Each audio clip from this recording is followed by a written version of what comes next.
거리를 걷다 보면 우리는 파란색과 빨간색으로 깜빡이는 신호등을 수없이 만나게 됩니다. 파란불이 켜지면 사람들이 횡단보도를 건너죠.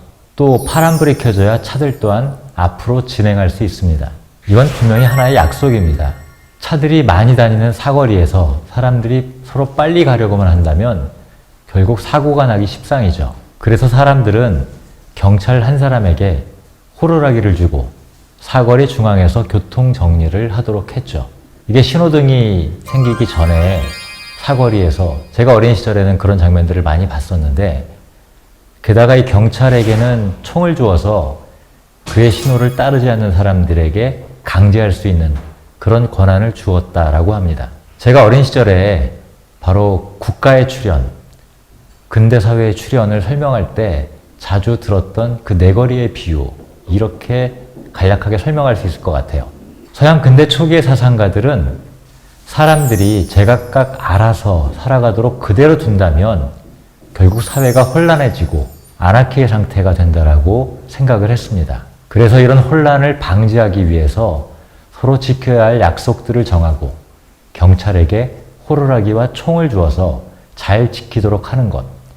바로 자연 상태를 통해서, 그리고 그 속에서 약속이 어떻게 생겨나는지를 통해서 이른바 이 사회계약서를 바탕으로 해서 국가의 역할, 정부의 성립과 같은 것들을 설명했던 이런 이론을 사회계약론이라고 합니다. 오늘날 우리가 법을 지켜야 하는 이유는 바로 이 사회계약론을 통해서 흔히들 설명이 되죠. 그런데 서양 근대 초기에 등장하는 이런 생각, 똑같다라고 말할 수 없지만 다소 비슷하다고 말할 수 있는 그런 생각이 묵자라고 하는 책에 나타난다 라고 생각할 수 있습니다. 모든 백성을 한 사람 한 사람으로 보면 한 사람마다 하나의 기준이 있고 10사람에게는 10개의 기준이 있다. 모든 사람이 자신의 기준이 옳다고 생각하고 다른 사람에게 그 기준을 적용하려 한다. 이 때문에 크게는 전쟁이 일어나고 작게는 다툼이 일어나는 것이다. 바로 10인 10시라고 하는 묵자의 유명한 이론이 나오는 부분입니다. 바로 이런 상황을 해결하기 위해서 묵자는 사람들의 다양한 기준을 법으로 통일할 것을 제안했습니다. 자, 우리가 어떤 것의 길이가 짧다 혹은 길다라고 판단하려면 일정한 기준이 있어야 되겠죠. 한 학급의 학생들의 키를 모두 재어본 다음에 평균을 내고 그 평균치를 기준으로 해서 키가 상대적으로 크다 혹은 작다 이렇게 말할 수 있게 됩니다.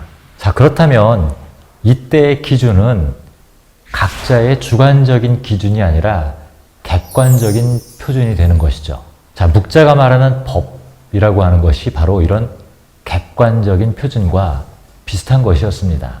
자, 그런데 이 객관적인 표준을 정하는 방식, 각자가 다 자기 기준을 가지고 말한다면 그건 곤란하겠죠. 그래서 묵자는 어떤 것이 객관적 표준이 되기 위한 원칙, 그와 유사한 것들을 제시합니다. 물론 이 묵자가 객관적이라는 표현을 쓰지는 않았어요. 하지만 오늘의 기준에서 본다면 그가 말했던 이 세 가지 기준은 객관성을 갖추기 위한 그런 것이라고 말하기에 충분합니다. 자, 이 세 가지 원칙을 산표라고 하는데 한자로 말하면 본, 원, 용입니다. 본자는 우리가 보통 근본이라고 말하지만 그 뿌리까지 거슬러 이해한다.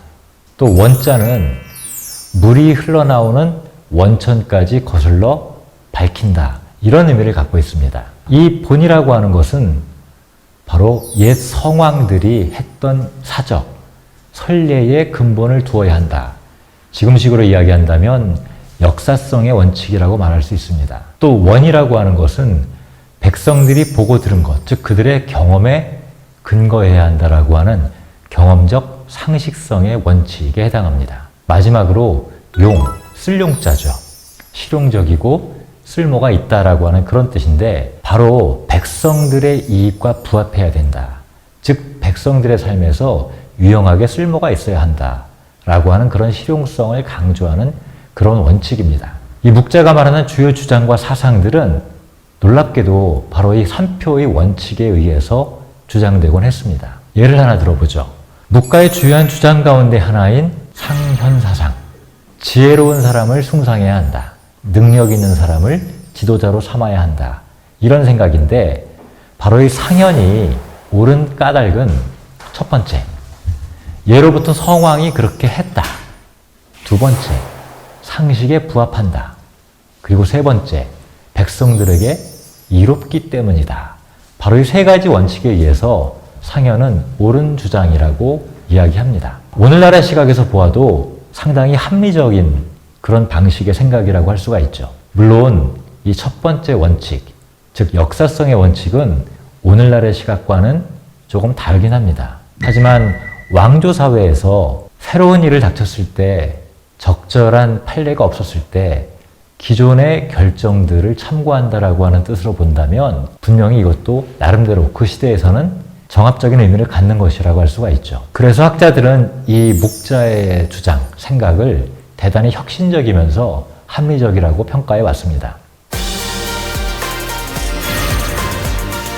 우리가 흔히 근대사회의 출현을 설명할 때 토마스 홉스라든가 존 로크 그리고 장 자크 루소와 같은 사상가들, 이들의 사회 계약론을 말합니다. 생명과 안전, 자유와 권리, 이런 등등 이런 것들을 지키기 위해서 인간 개개인이 계약을 맺고 정부를 구성해서 근대적인 국가를 성립시켰다라고 보통 설명을 하죠. 자, 그런데 이때 이들이 말하는 국가는 영어로 하면은 커먼웰스, 번역하면은 공공의 복리를 뜻하는 말이었습니다.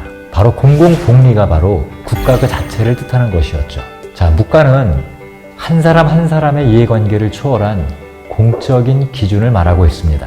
사회 정책을 입안하거나 방향을 정할 때 객관적이고 합리적인 기준이나 표준을 정하는 것, 그것은 매우 중요한 의미를 가지는 거죠. 어쩌면 이들이 직접적으로 사회 계약서를 이야기하지 않았지만 백성의 이익이라고 하는 기준을 통해서 개개인의 이익을 지킨다라고 하는 것은 전체의 이익을 지킨다라고 하는 것, 그것과 함께 아우르려고 했던 그들의 생각이 투영된 것이 아닌가 싶습니다. 자, 오늘날 우리가 살아가는 민주주의 사회에서 정부의 역할 그리고 법치의 중요성이 이 사회 계약론을 바탕으로 설명이 된다면 마찬가지로 이와 비슷한 생각을 보여주는 묵가의 3표, 즉 역사성과 상식성, 실용성의 원칙은 우리가 오늘날 공공의 복리를 증진하고자 하는 그런 것과, 즉 이 사회 계약론과 유사한 지향을 가졌다. 똑같다라고 말할 수 없겠지만 유사하다라고 말할 수 있지 않을까 싶어요. 비록 묵가를 사회 계약론자라고 말할 수는 없겠지만 그 방향과 취지가 같은 곳을 향했다라고 말해도 괜찮지 않을까요?